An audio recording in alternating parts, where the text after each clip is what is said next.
So recently, I had to make a tough decision. I had invested about $150,000 into a project. Then the dynamics of the project changed. The upside was no longer as grand as originally projected. Now, I had to make a choice. A, it would take another $50,000 to complete the project still. Once completed, it would no longer be the big upside projected, but it would still give me a small shot at getting the original $150,000 back, along with the additional $50,000 that I would have to use to try to get it back. Or B, I could abandon the project and immediately lose the $150,000 for sure. Now, what would be your choice, A or B?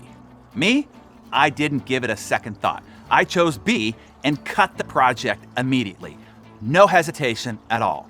Let me tell you how I got to that decision so quickly, in the hopes that there are several lessons in this for you to consider this morning.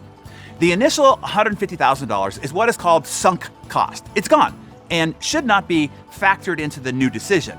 And that is a key point. The new decision was, would I spend $50,000 for a small shot at getting it back? Hell no, I wouldn't, so I didn't. You've heard don't throw good money after bad, right? That is what we're talking about here. The good money is the new money. The bad money is the money already sunk. This sunk cost factor is likely hindering your decision-making in many areas of your life. Recently, my wife and I moved from a house that we lived in for 17 years. You can accumulate a whole lot of stuff in closets and drawers and such in a house in 17 years. When moving, we had to assess every single item. Does it live or does it die? The choice structure that I used to make this process easy for me, not so easy for others. For every item, I asked myself two questions. One, have I used this or gone looking for this item in the last 3 years? We only live in this house half the year, so I gave it some longer grace period. Number two, if I didn't already own it, would I rebuy it using new money today? If the answer was no to both those questions, I threw it out or donated it. No more hemming and hawing, no yeah buts, simple.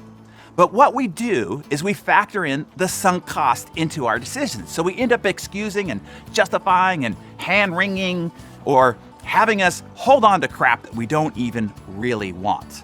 Stuffing our drawers, closets, and garages, and even more insane, causing us to have to rent storage units to house our bad decision-making. It's costing you sanity and money, and you're junking up our planet. Sunk costs are affecting your decisions about your employees too. You think, I have so much invested in this person, so much time, so much training, etc.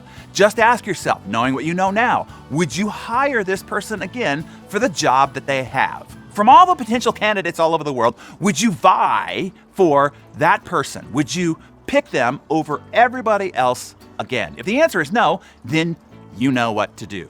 Sunk costs are affecting your decisions about friendships too. You think, I've known this person since high school or grade school or since we took baths together as small children or whatever. Instead, ask yourself, if you didn't know each other at all, and if you happened to meet at a cocktail party, would you want to make an effort to befriend this person now, knowing what you know? If the answer is probably not, then you know what to do.